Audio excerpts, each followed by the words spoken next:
One Scottish man pretending to be an American as North Koreans invade the White House for some reason. It's the most chud movie of 2013, and we're going to talk about it. Let's talk about Olympus Has Fallen.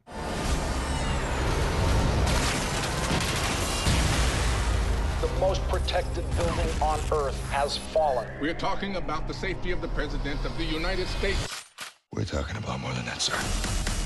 We don't negotiate with terrorists. This could spark nuclear confrontation. Oh, my God. Abort! Abort! Garbage in, garbage out.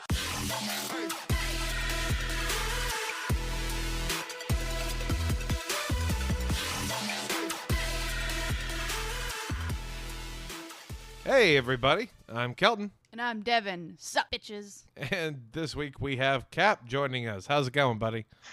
Just talking over people, apparently. Sorry. No. It's fine. And that's how it's a real conversation, since we're Right. recording definitely in the same location, just across the table from each other. The table that is Arkansas, Oklahoma, and northern Texas. So I guess right off the bat, what did you think about Olympus Has Fallen? I can remember when, at the time, my now wife and I were dating. I saw the preview for this. I think we went to see some other bad movie or something and saw it, and we kind of turned to each other, and I was like, we have to see that. And she's like, oh, well, yeah, like, it's going to be a piece of shit. We got to see it. And it's one of those kind of movies that I will tell people is a 0 out of 10 would see again. That's Like- the perfect way of putting it. What about you, Devin? What'd you think? This was my first time watching it, obviously, because I am uncultured. Unlike culture truther Kelton. It was pretty good. It was kind of tacky in some places, and the CGI definitely did not hold up. It was a horror show to see sub sci-fi channel level effects take place in what's supposed to be a blockbuster movie. I did watch it on my phone, so the 5.5-inch screen really didn't betray it too much. Good. I was going to say that honestly is probably the best way to watch this movie. That would be a fun thing to add at the end. Like, if you are going to watch it, how should you watch it? Like, while you're cooking something. Just have it on as background noise, I guess. So for people who are unaware about what Olympus Has Fallen is, it's a 2013 action thriller movie. Not to be confused with the other movie, White House Down, starring Jamie Foxx and Channing Tatum. This one stars Gerard Butler, and what takes place is that the White House is captured by a terrorist mastermind, and the president is kidnapped. And so disgraced former presidential guard Mike Banning finds himself trapped within the building. And as the national security team scrambles to respond, they are forced to rely on Banning's inside knowledge to help retake the White House, save the president, and avert an even bigger disaster. Dun, dun, dun. Cue the music. That's, I guess, what we were into in 2013 is the idea of a foreign country coming in and just wrecking shop inside our nation's capital. 9/11. But make it cool. So on that, Red Dawn, the new one, came out in 2012. That's right. That had Chris Hemsworth in it, right? It was Chris Hemsworth and a bunch of other people. I just remember the very end had a Ford Mustang with a minigun mounted on it. It's such a strange thing because like it was another one of those, this movie that we're actually talking about, Olympus Has Fallen, one of those like Armageddon and Deep Impact pairings. Yeah, Dante's Peak and what was the other? Volcano. It was Pierce Brosnan in one and Tommy Lee Jones in the other. Hell yeah. And these are such weird movies because it's always like you saw one or you saw the other because you're like, man, once I see one asteroid nearly hit the Earth, I don't need to see another one. Can you imagine being the guy who went with the off-brand? Because, I mean, on paper at least, the idea of Gerard Butler, who hadn't really been doing well at the box office, making a relatively small-budget action movie with Morgan Freeman being like the other main co-star, if you will, versus... I don't even know why he's there. The paycheck. Absolutely. Well, Like, yeah, they backed a metaphoric and literal truck up to Morgan Freeman. yeah, They made it happen. But he just I mean, so that movie is on one side, right? And on the other side, you have the director of Independence Day working with Jamie Foxx and Channing Tatum on a similar plot line of terrorists take over or try to take over the White House. If I were to say which of these movies has 2 sequels already made and has 3 other planned sequels in the works and 2 TV show spin-offs, which one would Yeah. you guess? man, they must have really done a good job with their investment strategy. Because like, maybe I'm not up on this, but has Jamie Foxx or Channing Tatum really been doing as much as Gerard Butler and uh, Morgan Freeman and Aaron Eckhart at this point? I mean, Aaron Eckhart is Two-Face. Yeah, Like, yeah. That guy uh, has like what? Thank You for Smoking, Two-Face, and now this, I think. just like Is 9 times. Yeah, I man. like Aaron Eckhart. I think he's a fun actor. I'm glad to see him do stuff. He's fun to watch, and he's nice to look at. You know, he's got that. His face looks like someone sat down amongst all of their like Reagan 1980, Reagan 84 paraphernalia, and like was like, what does an American look like? Oh yeah, no, he And definitely then looks they like he's like molded. the hottest guy in Nebraska. Like Yeah. hands down. That's not like a shitty thing like on Nebraska. I don't Right. mean to say like, oh, you have plain people. I just mean like he has like that Americana. That you can see every single Sunday in the same one room church that he went to as a kid. Yeah, like that's the guy. Except the really funny part about Aaron Eckhart is he actually looks like the guy who is that, but just actually is and has no pretense whatsoever. He looks believable is the thing for Aaron Eckhart. Yeah, I really am thinking in like a weird way. Probably if he was 15 years younger, he would be right up there to be like a Captain America type. Iron Man was always my superhero. And I remember when that came out, I was like, man, they're going to do a whole bunch of these. And my first thought was, God, they got to get Aaron Eckhart to be Captain America. That's what he looks like. Yeah, he just age is coming for all of them. I don't know if you got a chance to see the third Blank Has Fallen movie, but Gerard Butler is all hot dog necked out in that one. The Ravages of Time, man. Paul Blart Has Fallen. It was pretty bad. There were some shots where they just only like zoomed in on his head and just like cut his neck out of the picture. Or like his chin below. It was just like, oh no. We know why they did that. They knew what was happening, but Where he keeps his spare haggis. yes.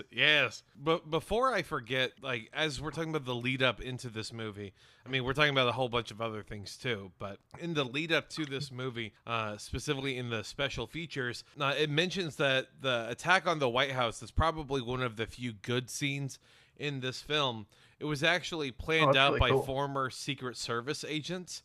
And they were just asked like how they would attack the White House. Fantasy is to watch every one of their coworkers get fucking slaughtered. That's a normal workplace fantasy. I don't know what you're talking about. That was such a one of the things I will give this movie hands down is the shot composition and sound design, because I was listening to this on headphones and it's just like you can hear the bullet kind of go from one side to the other and you just hear that when it hits, and it's so Yeah, that rare audio squib noise. like then some of the ways that some of the people in this movie, like they must have cast half of their cast by just going around like, can you like audibly die painfully? You know, like whoever just made the interns cry is who they hired.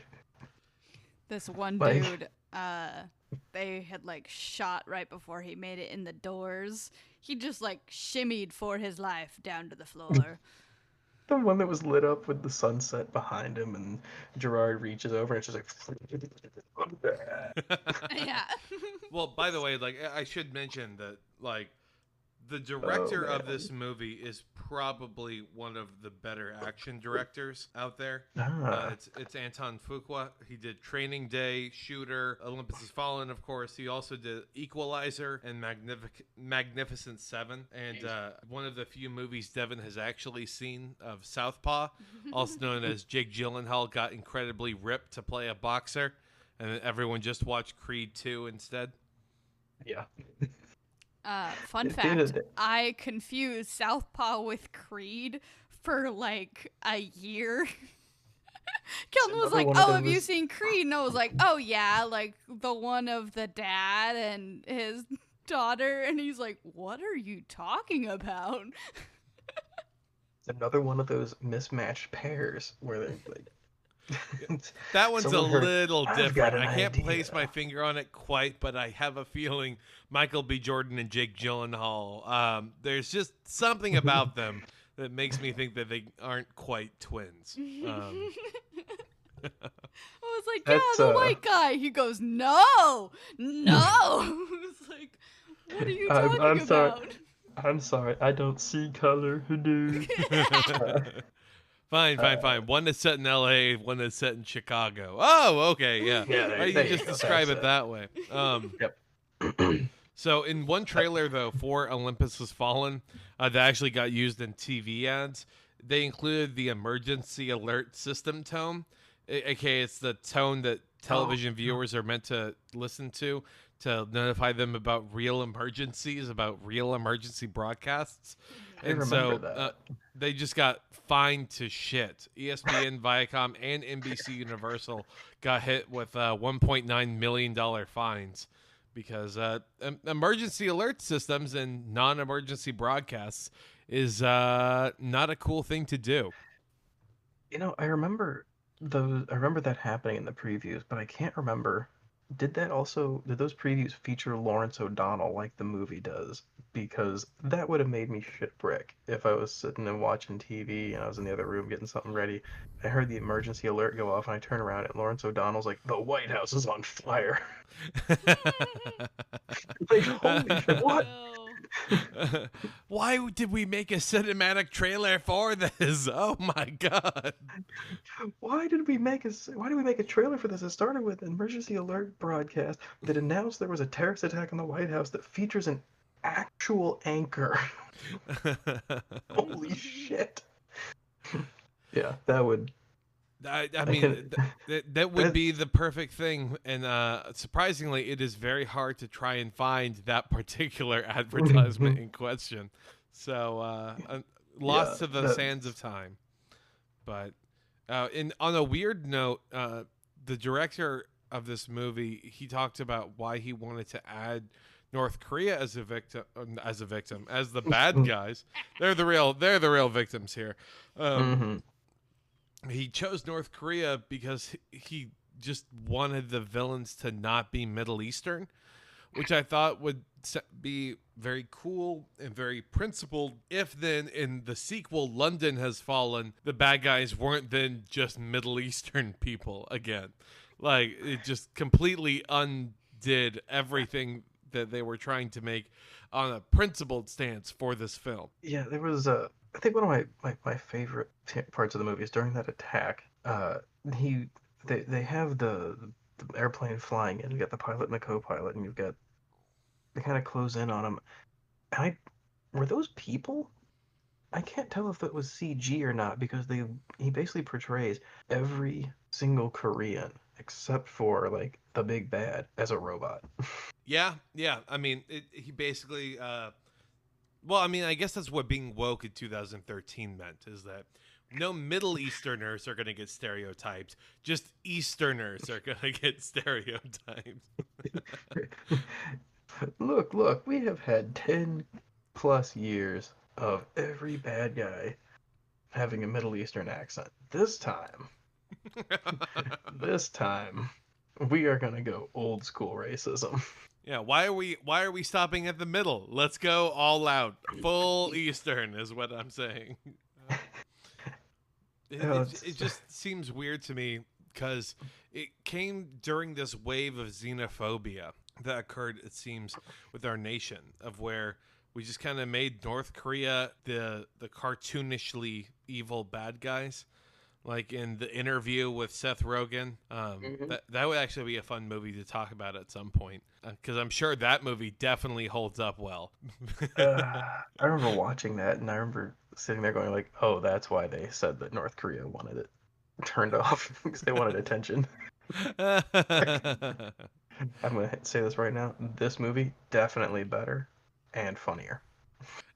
You know what? I will say that this movie does have more jokes, whether it are intentional or not, than The Interview. So that was good. But then also Homefront, that video game. Who were the bad guys in Homefront? Homefront was basically just Red Dawn, the video game, but I guess they couldn't get the licensing to it. But what they did get was sponsorship from Tiger Direct and White Castle, because anytime you have to go into a city in that video game, you are running through a Tiger Direct store and a White Castle, and And not one Harold and Kumar cameo. This is No, tragic, is what this is. no, and you just have to murder North Koreans by the bushel.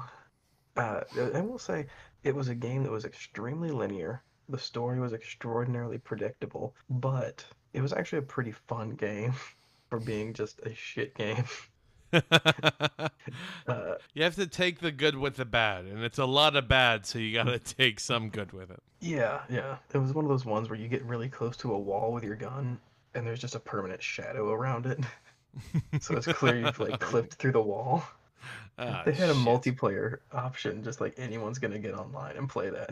Oh my god. Oh, that was such a dark time of when just every game was multiplayer for no apparent fucking reason. Yeah, I think I jumped on to play a couple of times because I had Xbox Live, and I was like, "Oh, this is just tragic." Best part about that video game, though, is a very realistic, I think, depiction of certain parts of the American population. Because one of the times the bad guys are always North Korea, North Korea, North Korean, except when you have to go fight all uh, the redneck like threepers. Yes. That's Which- something that is so far in the world of fantasy that I can legitimately enjoy that, you know? There isn't at all some growing weird fascistic militant movement out there. I can't imagine. Oh, well, how about this? The one unrealistic aspect of that was that these guys were not 300 pounds and were willing to leave their F-150s and air Oh conditioning. god. Did you see that photo of the two cops that were getting out of their cars to start arresting people when they were breaking quarantine? By the way, it's a photo of like one cop has like a long rifle, the other one has just a pistol out, but both of them are built in ways that make me look slimming. I guess is how I'll put it, because these guys are like some real corn-fed fatty sons of bitches, and they're both wearing bulletproof vests. But I mean, there comes a level of fat when you need to just not, or like you double down and you get like a bomb squad vest to cover all of you, because like that fucking little barely chest plate that's covering you that then is letting all of your gut hang out and then come out at the sides. That's just it's not doing you any favors. Popo crop top. Oh god. Oh no. Oh my god. A crop top that is like a bulletproof vest design probably would It's be protecting me, Daddy. Oh, see, beautiful. That's Just, Don't you want me to be safe from bullets? No. it's coming to a shop near you. But You're a huge disappointment. I mean that literally. Like, all right, so I'm let's careful with that one. break this movie down though. Let's start to dive into this. Let's figure out what actually is this movie about. Devin, can you go ahead and take it away? Get us started. So we open in on our main character's initial fall from grace. One winter, the president's motorcade spins out of control and in the snow, by the way. Gerard Butler isn't able to save the president's wife, but cuts him out just in time for the car to fall to her death and, the deaths of 2 agents. Yeah, no, fuck those guys. They That's weren't important to the plot. Yeah. Speaking of sound design, that when the car hit the ground is just. That I think is like one of the few things that we have running with this podcast is that every movie we pick has some of the most brutal sound effects. Squeeshy. Yeah. The squeeshiest sound. So I That hope car everyone, sounded like it was a turtle shell getting hit that truck. Like. But then like we jump ahead 18 months, right? Mhm. And we're supposed to be like, okay, and now the plot is up and running. But that means that the film is set in 2013, right? And she died in 2011, and there's a quick quip made about how the president is running for re-election, meaning the president was re-elected in 2012, and he was probably using some like my dead wife type of energy at the polls. So My orphan son. here's my conspiracy theory. Maybe the president killed his wife because a helicopter was flying overhead with the crash. They could have flown from Camp David to whatever the event was, but they chose to take the motorcade over the risky icy bridge. He knew what was going on. He needed that win, is my point. They also didn't have, like, if your security or whatever is gonna have, like, access to everything, why don't you have snow chains on your car? Like, why are you driving just in general? Like, and not driving slower? Because, like, they were just speeding on through the woods and, like, don't even know what the fuck happened. Like, hit their windshield. Probably, like, a deer or something. But, like, I thought wouldn't drive slower? There's like 20 things wrong with that opening scene. Like, the first one is, how about this? Him going to a billionaire's Christmas party for fundraising, totally believable, especially or even through like something risky like that. But Oh yeah, no, he would honestly sacrifice his kid if he got a chance but for fundraising. what I want to know is who sat there and was like, all right, so we got to do OPSEC for the president. And bear in mind, this is pre-Trump, like doing stuff like I'm going to work in Mar-a-Lago. This is like when this was under the Obama presidency. So yeah, Obama who the- tan suit scandal right the there. fuck looked at this house and then looked at that rickety ass bridge and was like, yeah, that's cool for the president. Like, I'm telling you, like, he wanted to get his wife what? killed. This is entirely this is what he did. He was gunning for re-election. And then somebody replaced the windshield on the president's limo with like actual glass because I thought it was a tree branch, but even if it was a deer at 75 miles an hour should not do a single bit of damage to the president's limousine. Oh yeah, no, That thing those is things are fucking tanks. Designed to take literally. They get Glass like 2 in this gallons. world just is made of sugar.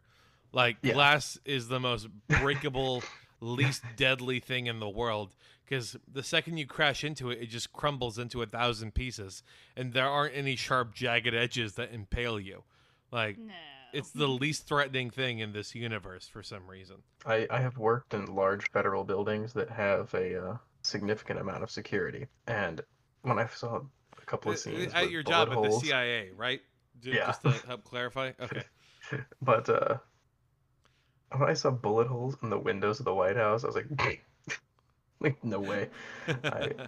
I've been on the other side of some of those windows where you could, if you were like, I'm gonna shoot that with a 45 millimeter cannon, I'd be like, yeah, okay, do it. I feel comfortable I'm where fine. I am. Yeah. Yeah, remember way back when some idiot shot an AR-15 at the White House when Obama was president, and I was just thinking, like, if Obama was on the other side of that window when it hit, he probably wouldn't have heard it. Armor proof. Like, Okay, so then we're actually taking off with the plot here, Devin. So what happens? So we go present day, which is 18 months after the accident. And he is now working for the Treasury Department. Sorry, he, as in Gerard Butler, is working for the Treasury Department doing paper pushing shit. The president is going to go, or is meeting with the Prime Minister of South Korea to talk about North Korea moving toward the DMZ line. Yes, the demilitarized zone. Yeah, that, sure. Dead man's land. No, Wait. When a North Korean terrorist group attacks through the air via plane and ground through modified garbage trucks. And from the inside with, all of the Asians that they brought in. North Koreans. Yeah, I don't think we need to overgeneralize here of like, oh yeah, surprisingly the North Korean terrorist group, they employed a lot of people from the Philippines. Like it was a rainbow coalition of that entire continent that decided to get the job done. No. It was all North Korean. And I do love how this movie was trying to split hairs here, because they were even not so bold as to say like this is actually North Korea. No, this is the People for a United Korea, right? That was their name or something like that. People, P-Funk. P-Funk Yeah. and the Diddy Bunch, as it was said. Yeah. But the whole attack scene though was just insane to me, because I remember watching in theaters thinking this is one of like the coolest sequences I'll probably watch action-wise this year. And as an action sequence, it certainly does hold up. But my God, when you're not watching on a tiny phone, like, and you're having to watch it on a TV or maybe even a tablet, like, the CG does not hold up. As you're looking at the plane, as you're looking at like the aircraft flying around, as you're looking at the Washington Monument getting clipped, just everything looks so bad. It's miserable to me.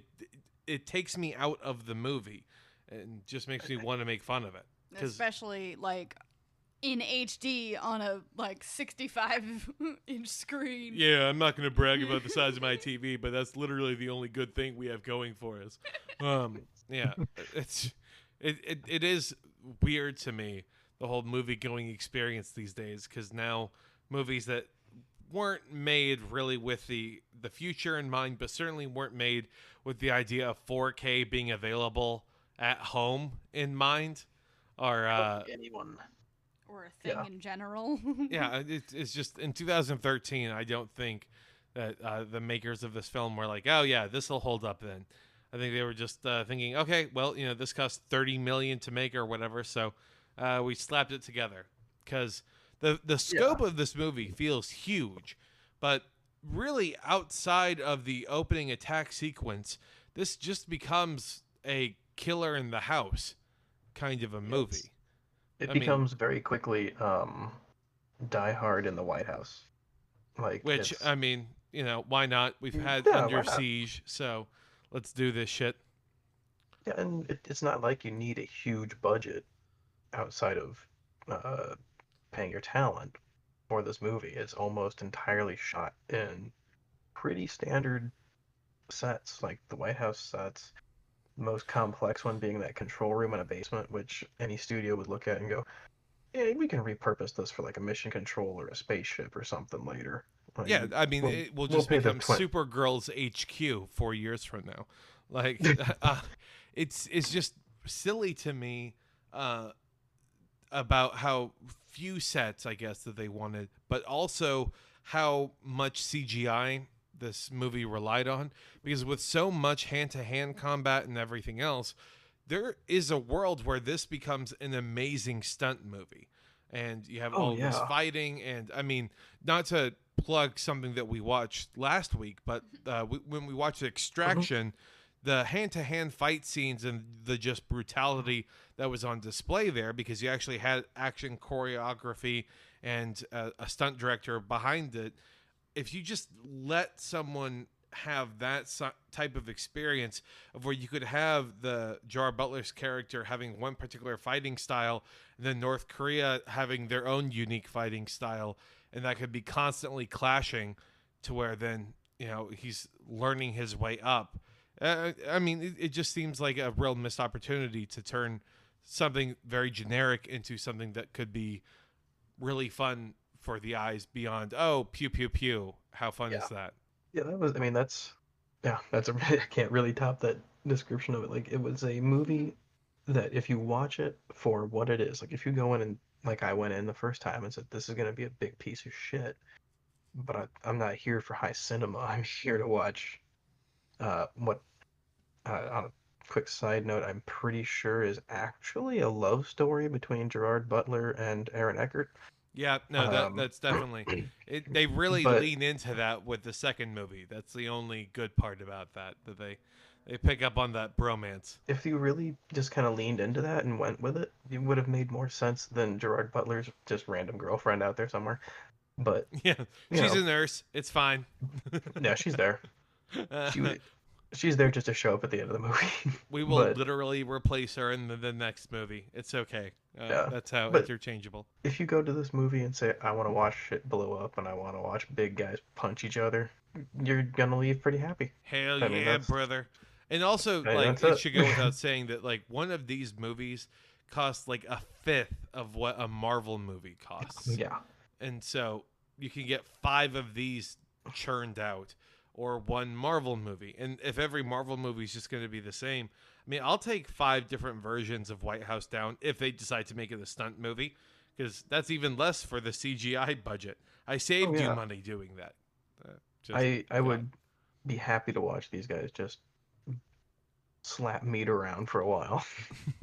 You know, like just punch the shit out of it. Throw people through a wall. I want to see some cool stuff where like you was it Terminator 2 had a great scene where Schwarzenegger just slams the T-1000 into the concrete in the hallway and just shatters the concrete on either side. Like, give me a couple of scenes like that. Yeah, absolutely. You know? Make this feel vaguely superhero-esque. Make me feel every hit too. I want to go when someone gets punched. So the North Koreans, they're attacking, and Secret Service agents are pouring out of the front of the White House, and they're just getting mowed down just repeatedly over and over and over again. But then we cut inside to basically bear witness about what all is happening, because the president has been ushered and aided, and he goes into a bunker spot, and he's says, no, I want to take all of the South Korean people with me.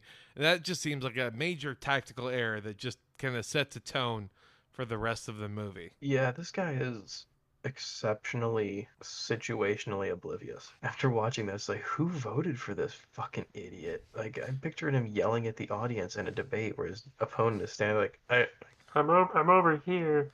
Like, oh, Isn't it time like, we had a cool president? Yeah, all right. You know, to be fair, you know exactly what happened. It was probably like the guy who plays Steve Rogers showed up and was like, hey, you know what? It's time that working class people got a fair share of their wages back. The bankers aren't paying taxes, and they're like, no. Aaron Eckert is just back to normal. That's what we want. One of the reasons, I guess, that the terrorists are able to get in as fast as they were able to. They got in 13 minutes, which, my God, that just seems insane. But they have a man on the inside. It's the guy who Devin, from the second that she saw him in the opening scene, she's like, yeah, no, he's a bad guy. That vaguely familiar face to me. Yeah, no, him. There's no way he's just here in this beginning role and that's it. Oh, he's coming back again. He's part of the delegation, security forces. She was just punching my arm, going like, watch, he's gonna do something. I'm calling it right now. I was like, yeah, the like one Lucifer looking motherfucker. He really did have like that generic white guy look in 2013. Dylan McDermott. Not to be confused with Eric McCormick, who is another guy apparently from Will and Grace. So yeah, oh God. Okay, I'm not sure if I'd have liked that better or not. I mean, like, he's in like a Netflix show about time travelers. Eric McCormick, not this Dylan McDermott guy, and like he has an even more similar look of like the dark hair with the stubble and all of that. It's insane to me. But anyway, he's the traitor character. And when the president presses him and is like, well, why did you do this? Why would you turn against your country? And he's like, oh, you think I'm the traitor? Well, what about globalization and fucking Wall Street? Like, that's supposed to mean something to us? Like, that's just the most hand-wavy, like, what are people mad about in 2013? In my notes, I have written down, Forbes makes a few good points. Well, I mean, it just really seemed like they checked, like, okay, well, what's like one conservative talking point, and like what's one like liberal talking point, and we're gonna, find like the most milquetoast way to phrase both of that, and we'll just put it on, and then But yeah, I guess Forbes does have like the best class analysis of any of this. You've got a North Korean guy who's just like, I hate America, and then you have the traitor who turns around and is just like, you sold out this country with NAFTA, you sent jobs away, it's like, wait a minute. How great would it be like if that was like his major beef was just NAFTA? Like like nothing even related to anything else. He's just, I think the import fees are too high. No one listened to me though. I wrote letters. Specifically tariffs on like foreign-made car parts. My BMW costs too much. Time to betray the president. And then I want that cut scene where it goes to him in his garage back home, and he's like trying to order something for his car on Amazon. And he's like, he's the blood vessel in his eye burst. Wait, it's how much for parts and labor? How much for import? NAFTA. He's got that slow pan out as he screams into the night. I mean, this is already like a dad movie, so why not double down on that? Because that's something like I'm sure every suburban dad in America is, even if they're not a car guy, they'll feel something similar in their soul. It's like whenever how every dad can sense when a propane tank runs out in like a 5-mile radius. Yeah. I've heard that you get that superpower. I have a better one. Like they sense when the thermostat has changed. Oh my God! Yes, hey, that's a serious Kelton issue. all the way. I do. That element of fatherhood is something that I thought was a myth, but I can now, within like a 2-minute delay and like a 1 temperature variance, be like, what happened? Did you adjust it? Did you turn it up? Did you turn it down? Why the fuck did you touch it? Yeah. It's so bad. I love having an... No, I did nothing. Shut up. I love having an app for mine. I can sit there and be like, doesn't feel right. Check. It's not right. Change. That would be an app war between Kelton and I. No, it wouldn't. It would not be an app war at all because I would not give you permission controls. It'd be like, all right, cool. We're going to set this to 69. Nice. And done. Okay. Wear a fucking sweater inside if you're cold. I do. I wear so many clothes and blankets, and it doesn't work. Yeah. So, Jesus. While the attack is taking place, one of the agents whispers into the microphone that he has in his wrist that Olympus has fallen. Olympus has fallen. Pow, pow, pow, pow, pow, pow, pow, pow. The best part is he rolls back on his back and he looks at the guy and he goes, fuck you. He kills one guy and then the other guy just wastes him, and they use their entire squib budget.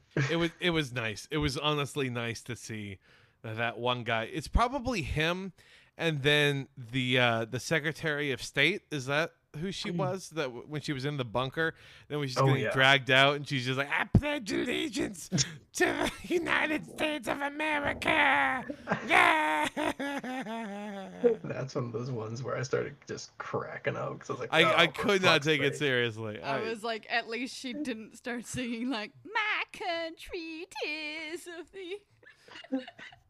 She should have just started singing. It was where at least I know I'm free. And I won't forget. How much are you willing to bet that the only reason she did the pledge is because they couldn't get the rights to that song? Like, that was the one thing. I'm not spending that $25 on the budget. No, it's a sandwich. We went through so many squibs with Olympus's Fallen Guy. Like, we cannot do that song. So, I mean, to be fair, if I was ever going to be in a movie like this, I want to be the guy with 700 squibs, just like. Oh, that guy has like the time of his life, like on the stunt thing, because that's like what he does all day. First half of the day is getting set up with squibs, and then getting like all the wires and stuff tied. And then, like, it just fucking goes off. And then if it works, great. If not, well, then you take all that down and you reset. And man, just that sounds like a fucking great way to do filming all day. I read a story one time about a guy talking about wearing squibs, and he got squibbed up, and he's like, shit, he had to go to the bathroom, and it's really hard to go to the bathroom when you're covered in wires like that. But he went to the bathroom, and he's standing at the urinal and basically detonated one of the squibs. Oh fuck! Oh god! It's just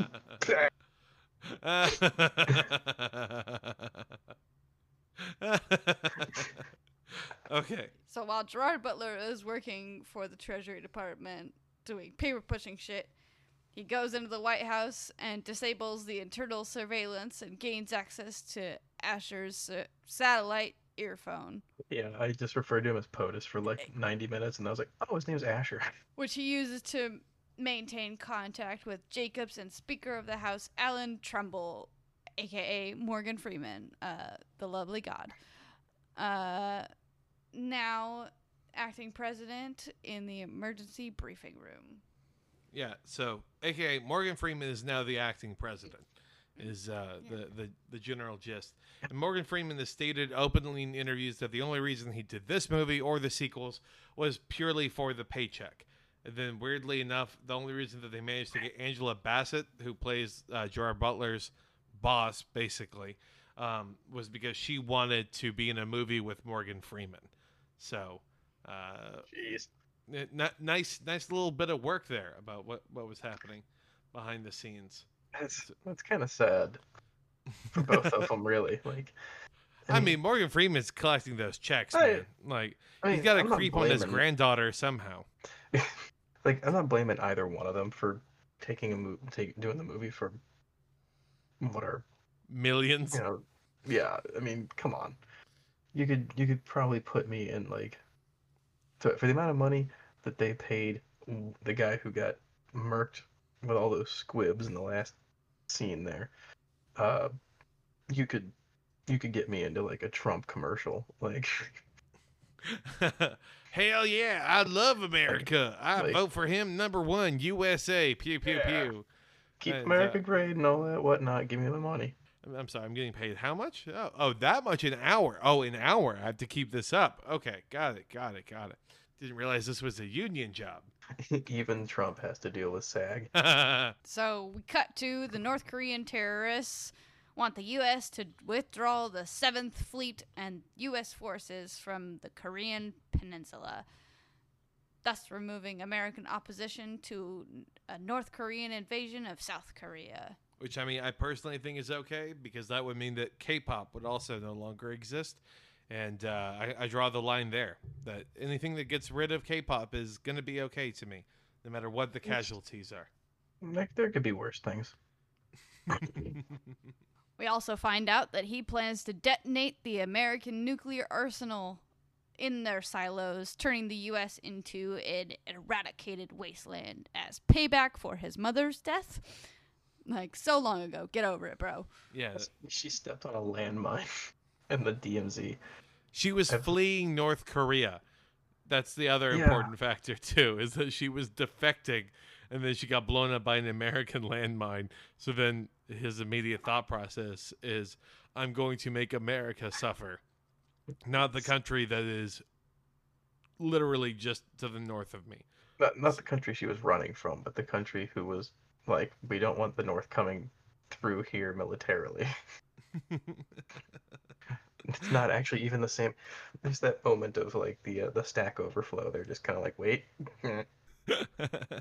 One big problem I have with the whole thing about we're going to use this, what they call it, Cerberus to detonate the nukes, right? Yes. Yeah. Okay. So, just to back up real quick. Oh. So he then needs access codes to get into the Cerberus system.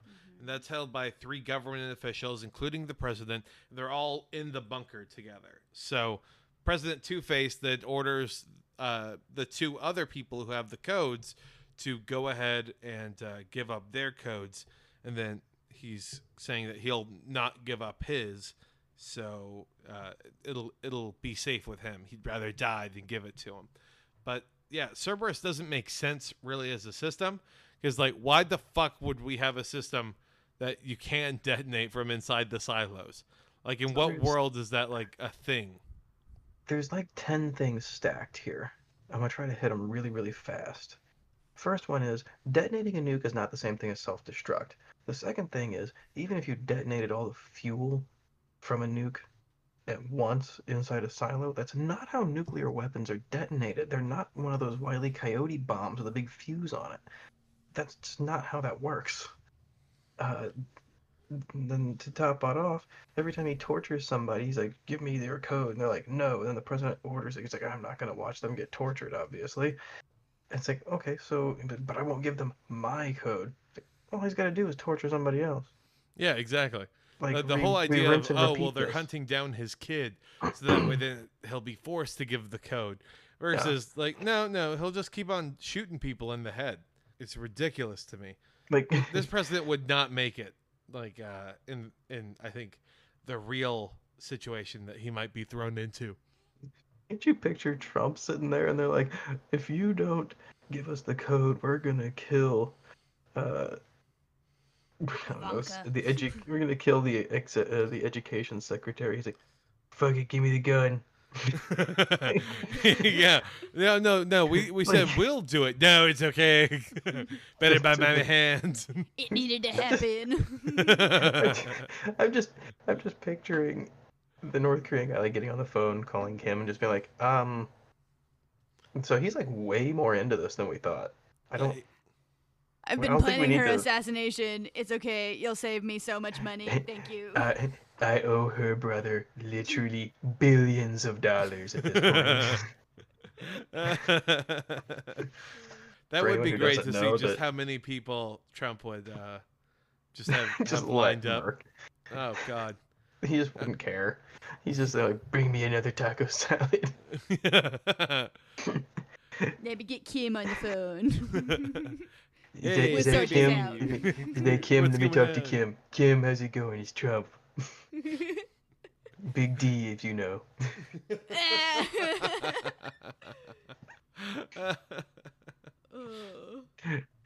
Man, How's the wife? It just turns into the scene from. How are the wives? I was thinking it just turns into the scene from How I Learned to Quit Worrying and Love the Bomb. It says, hello, Dimitri. Yes, Dimitri. Yeah, well, we haven't talked to you for a long time. I know. that's giving this movie way too much credit. And honestly, if it had a scene like that, that would actually be one of the best things about this film. So where are we at, Devin, with this movie? I'm sorry, we're kind of lost in the haze. Like, All right. So we have them trying to get the access codes as Access codes for Gerard- Cerberus. yes, Gerard Butler is fighting through the halls and going all over the building for no reason. Like, well, technically he's looking for the kid first, and just fucking people up as he goes. If I'd had my gold ink pen with me, I would have drawn a little golden exclamation point over where I wrote down "First Quest." yeah, well, I mean, like his whole idea is to try and save the president's son before the North Koreans can find him. And as he's running around, like he's logging into shit, and all of the stuff is still all of his access codes, and he hasn't been a Secret Service agent for 18 months. How in the fuck does that even work? Like, we honestly deserve to get struck down like this. That is terrible OPSEC at the White House. Like, you ever quit working at, like, I don't know, a retail job? Like, you have to have a manager log you out. It's not like. Yeah, well, I mean, maybe it's because, again, with our secret fanfic, Gerard Butler and Aaron Eckhart, they have to have secret rendezvous, so he needs to have access to get inside the White House walls. He knows there's a certain date that will always be the code for the president's gun safe. He's just standing there like, it was our first time.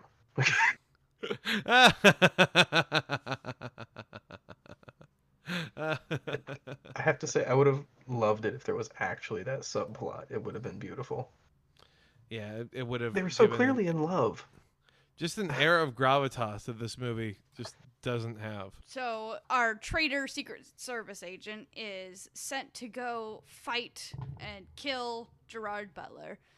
And he kind of plays the whole like, hey, I just made it into the building too. What's up, homie? Like, even though there's, all these people dead out front and every news and everything, like, watching the front, I totally just made it in with my cigarettes, gotta take a smoke. I have such trauma and PTSD, dude. Come on, like, it's me. And he's like, I lost my way. After they fight, he's like, tell him I'm dead. And, like, that's the least you could do for me. I mean, saying though, like, why'd you do it? Oh, I lost my way. Like, what about globalization and Wall Street, man? Like, you stood for something. What's happening at this point? Like, compromising on your principles, you motherfucker. It really would have been great if he just sat there and was like, you're part of the machine, man. Fuck you, I won't do what you tell me. Like, he should have stuck with it the whole way through and just been like, another thing this movie just, like, didn't feel like doing. But again, this isn't a movie about that. It's a movie about punchy, punchy, stabby, stabby, shooty, shooty, boom, boom. And man, there's a whole lot of it like coming up. Yes. As we go into boom, boom, bang, bang, here we the go. army chief sends out a bunch of planes to try a SEAL assault on the White House, but they are absolutely massacred by the Hydra 6 anti-aircraft system, which they got from us? Yeah, this is That was the definitely point. us giving something to South Korea. But then if South Korea is secretly North Korea, oh no, now it's being used against us. Oh God. This scene has like 50 things wrong with it. One, Only 50? we started off the movie with knowing that there's anti-air on the White House. I mean, obviously there is. Like, realistically, they're definitely anti-air really close to the White House, especially now. And this big gun is basically just a phalanx. It's an anti-missile defense system that aircraft carriers and other surface ships have. And so, like, yeah, there's got this phalanx machine gun on the top of the White House, which apparently the North Koreans just, like, went in and they were like, air-to-air weapon or anti-air surface-to-air missile system. Let's just disable that and install a machine gun inside of, like, what, 3 hours? Yeah, Did they can do that. A whole elevator? It's precision engineering. They're not weighed down by NAFTA, man. Look at what's capable. Look what they're capable of when they just get rid of OSHA.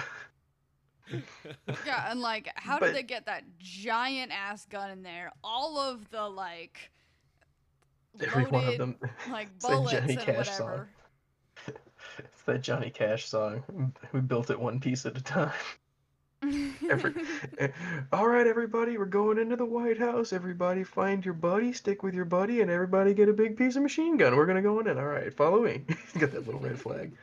But like, it didn't look like any of them were carrying giant things. Like, I saw some duffels maybe in the beginning, but that was it. Like, Yeah, I mean, there was that security truck of where then they were like loading out a whole bunch of boxes, but it did not seem like, oh yeah, this is going to be the giant anti-aircraft gun of what they have. Sure. But you know what? I'll still accept it because, fuck it. That's the point of the movie. And you could have just stuck with the air-to-air or anti-air missiles, whatever. But no one's gonna sit there and be like, all right, so they got this system that we designed to take out like 500 airplanes at once, right? Yeah. Okay. So we're gonna fly 6 helicopters, the least reliable mode of getting troops to anywhere. It's okay. Again, the stock prices for the company that makes the anti-aircraft machine, like, they are skyrocketing right now. Like, it's a sad day for Americans overall, but for that company, they're like, well, I mean, we got proof. The thing fucking works, okay? Somebody at Raytheon was just like, get Saudi Arabia on the phone. It's just like all the defense stocks are just going through the roof. People like me are sitting in my office like, I could buy like 40 shares of this today and sell it tomorrow. It's not like it's gonna go down tomorrow.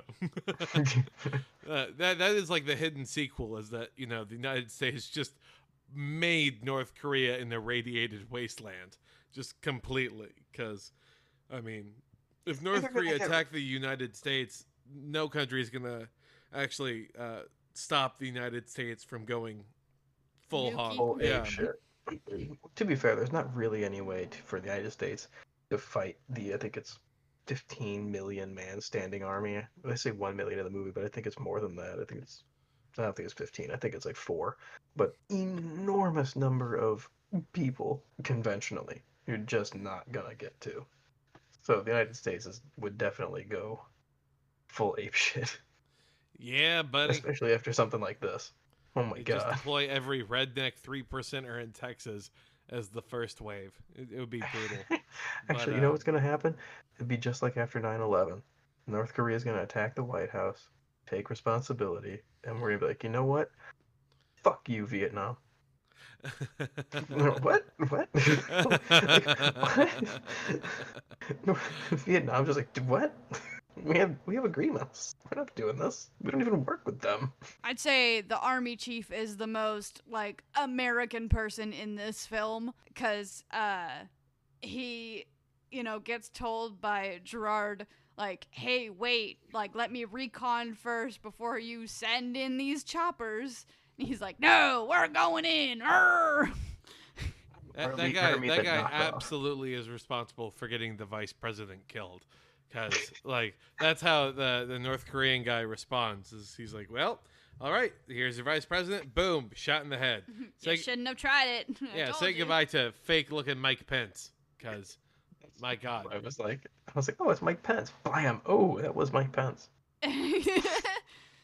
Again, By the way, did you notice actual Trump that- in the bunker, just like, hey, it had to be done. My hands were tied.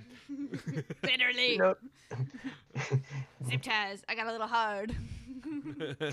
there's no not white people in this administration. Morgan Freeman, sir. Morgan Freeman is the Speaker of the House. They were buddies. You know, maybe maybe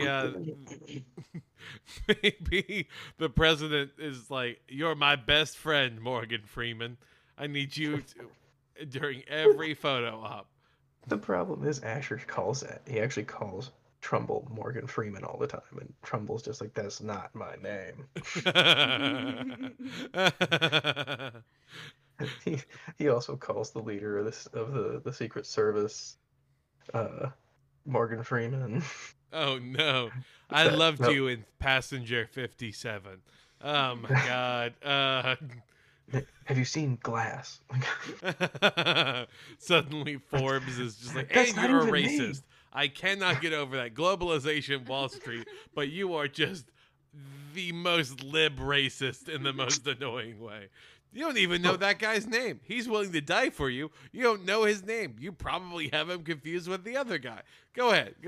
I'll let everyone in this bunker go if you just tell me what that guy's name is. Trundle? He just stands there and goes, Morgan. Nope. So, All right, after a couple fake outs, a bunch of explosions. Woohoo, that's what we're here for. But we wind up in the bunker with Gerard Butler having killed pretty much everybody in the building, John Wick style. And him sparring up mano a mano against the North Korean terrorist leader. Jose, who is shot to look like he's even, half a head taller than Gerard Butler? oh yeah, no, I mean, it's the guy might be 6 foot, but it's very evident that Gerard Butler is like 5'8" or something. Like, because Gerard Butler is actually taller than that actor. Gerard Butler is 6'2". no fucking way. Well, The Gerard here's the Butler thing. is a fake 6'2", and the other guy is a fake 6 foot. It turns out they're both shorter than me, and I'm fucking 5'9". It's all platform shoes, baby. It's all like John Rice Davies, but the other direction. So, like, this guy is viewed as like the most dangerous man in the world, but we don't even have like a photo of his face. We don't even know anything about him.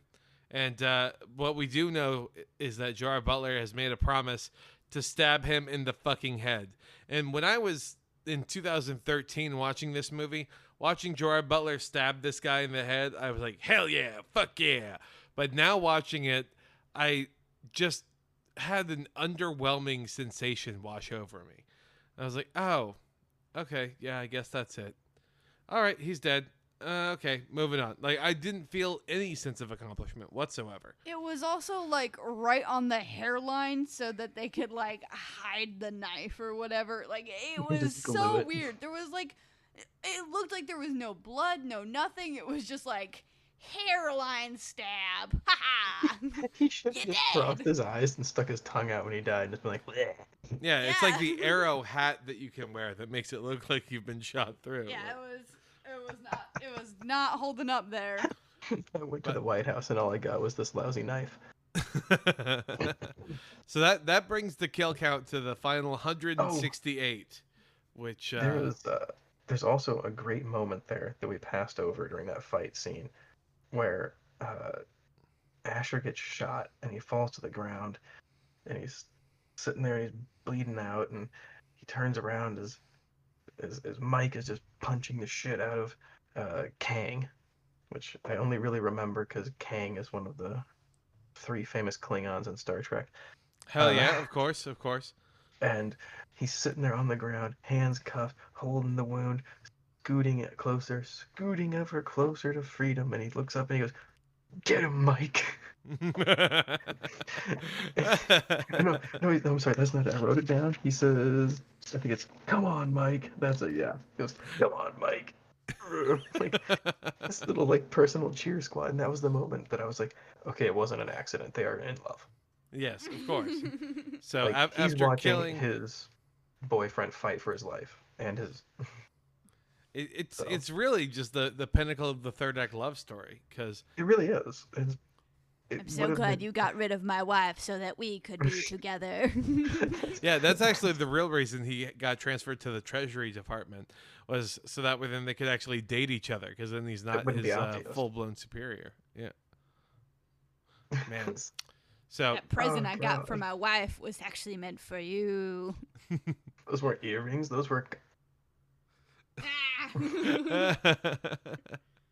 So President Two-Face then tells Leonidas that he has to deactivate Cerberus, and he does with 3 seconds left to spare. And I understand it's a triumphant moment, but like, my God, these guys are gonna all need therapy after this, because it's Okay, just, activation code 1 2 3 4 5. Activation code 3 4 5 6 7. Deactivation code. All right, hang on a minute. This is a. I hate these fucking randomized 15 character. 15 character. yeah. It says it has to be one symbol and one uppercase letter. How Do the we fuck have do an I idea? enter an emoji? I fucking loved the hashtag. What? Hashtag. That was a very Three. 2013 style joke of like, oh, how do you not know what a hashtag is? You Like, can hack the White House in 2 seconds, but you don't know what a fucking hashtag is. yeah, well, you know, it is what it is, I guess.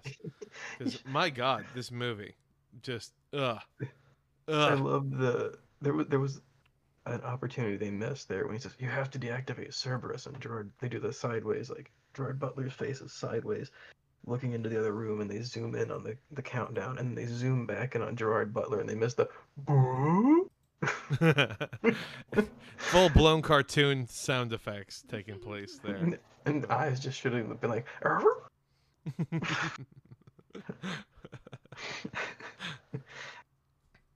Man. man. This That was- this movie though, weirdly Oh, enough, then of course. go ahead. Oh no, so, I was getting ahead of us here. Go ahead. Oh no, go for it. Because I mean, like the movie pretty much then wraps up with the president giving like a hoorah style speech, and even though he just got shot in the gut, he's apparently fully healed. Even though the head wounds on Gerard Butler are still looking pretty fresh, but whatever. Maybe that's the reason he's actually president. Like, he might be a weenie, but like his healing factor is insane. So He's Wolverine. My wounds were as deep as I love. oh. Now I've got an extra hole. Yeah, Uh, I mean, I want to make clear, by the way, too. I made, we've all made jokes about the love story that's just barely touched on. Really, it would have been a better movie if they acknowledged that these two were together. Because it's especially that scene in the end when they do the little cute like, oh, let me adjust your tie moment. Like, mm-hmm. like that's Just a quick peck. That's all we need, it was right? it was these two guys are clearly just like guys being bros, being dudes, being in love, and No, you no, could have no. run with it. I have a better ending. So the kid runs in and goes, "Dad!" and hugs Gerard Butler. No, I- that is a good way to also then keep it wholesome. He yells dad and they both go yes. I think I Ahoo. have written down Mike equals other dad, like at the very beginning. Uh, you're my real dad, Mike. I'm glad Mom fucked you so that within I could be born. I'm Wasn't it scrappy. They do. So this movie, surprisingly, at least to me, it got a 4.7 average from critics, and fans gave this movie a 6.2. I thought that there would be like a wider disparity Yeah. because I would think that fans of this movie would be like hardcore fans and people who actually watched this movie and weren't just critiquing it to critique it would realize that this film is kind of dog shit. So, where do y'all fall out of curiosity? Do you think you would lean more towards the 4.7 or more towards the 6.2? Who got I it have right? a question. So, like, what was the CGI quality back then? Like, was this held up back This was then? 1 year after the Avengers movie came out. Jesus. Also, with what 1/10 of the budget, maybe. Yes, but I mean, special effects are special effects. If you can't do it, Yeah. just don't film that style of a scene. And the practical effects they did in this movie were pretty good. Yeah, Really. and I that mean, but that's what made it all the more jarring because they'll do like a practical effect, but against like a super CGI green screen. So then you realize, oh, this is all just being shot like in a studio. So Yeah, like I really liked one of just a little thing they did was the two trash trucks pull up and they blow out the wheels and it drops down right that there. was fantastic. And it was such a nothing little moment, but it was really well shot, really well put together. It was a really good thought. I was like, oh, that's really a clever idea. You drop down, you now got cover, and you've also got this really cool practical effect of the the view from the machine guns and the cars getting hit from the machine gun fire, and Yeah. people. But I'm not really not gonna revel in that part. But Yeah, the senseless loss of life, blah blah blah blah Blah, blah blah, blah, We've blah, all yeah. been there. So what do you guys think that this movie could have done to like make it a 10 out of 10? I'm guessing your answer, Cap, is going to be make it a love story, right? well, I mean, there's that's only one aspect of it, and I feel like that's a big one. They should have admitted that part, Okay. But there's a lot of suspend your disbelief, and it's like death by 1,000 paper cuts. It's like the Yeah. little pieces we've talked about of why the fuck is this rickety bridge here by his house? Why the hell is does his security codes still work at the White House? Why the hell does he know where the president keeps his guns? Why the hell, there's just Yeah, it's so many little entirely pieces. he is The- as smart as the screenwriter needs him to be in that moment. Yeah. And he's also Yeah. as American as the screenwriter needs him to be. So, And as so tall or as short. what about you, Devin? You can't? Yeah, I mean that's pretty much it. You can't hit a 10. I stand by the original rating I gave it, which is a 0, but I would definitely see it again. See, I think if they turn it into like a full blown stunt movie, I would give this movie a 10 out of 10. Yeah, like if they redid. You just cut out all of like the shitty CGI stuff. You double down on the fact that there's going to be just a lot of hand to hand stuff. I don't need to see like that Hydra attack that took place above. I mean, you can hear about it. You don't have to see it. Focus entirely just on the hand-to-hand action. Have it be wide shots, so then we're actually watching these people fight instead of doing like the shitty. It felt like the editing came right from that TV show 24. It's just such quick edits where you don't really quite see what's happening or get a sense of space with stuff, and it was very frustrating to me. It also didn't seem like he fought enough people that were like in the White House or whatever. So like it felt like it got emptied too quickly, and he was just literally running around like empty halls when he was like, "Oh, they're patrolling like constantly," and there was just nobody. So like, fix your shits. Have you ever been to the White House? It's not that fucking big. Yeah. Like it's not a cavernous thing. It's not a palace. It's a big house. But we did see though like 50 people walk into that. And yeah, I think he said we took the White House with 40 people or whatever it was, and it's just like I said, I worked for the CIA, and they didn't have enough. But like, it seemed like there were so many more people pouring out of the building. 1, 2, like all the dead bodies on the lawn, all the dead bodies on the roof. Like there seemed like there was way more people that were shoved into the building, literally. Like, I can only imagine that the security at the White House is well beyond what they were showing. And to be fair, if you have Secret Service guys saying like, "Oh, here's how I'd attack the White House," they're probably also not going to sit back and be like, "Okay, well, here's the secret entrance, and here's our exact complement. Here's the guy." Yeah, that I runs forget it." what movie it was. I think it was like Die Hard 3, of where the screenwriters came up with this idea of like how they would pull off a heist, and then like they got shut down by the government the first couple drafts because they were like, no, that could actually possibly work. This could work. Stop that. Yeah. Man, well, thank you so much for joining us today, Cap. It's been a blast talking with you about this awful movie. Sorry that you had to subject yourself to it, but it's one of those ones that it's worth the watch. I've got a friend of mine who's a real big film buff and just always constantly posts about everything from big movies to random indie shit from like the 60s that he's like, "You guys should check this movie out."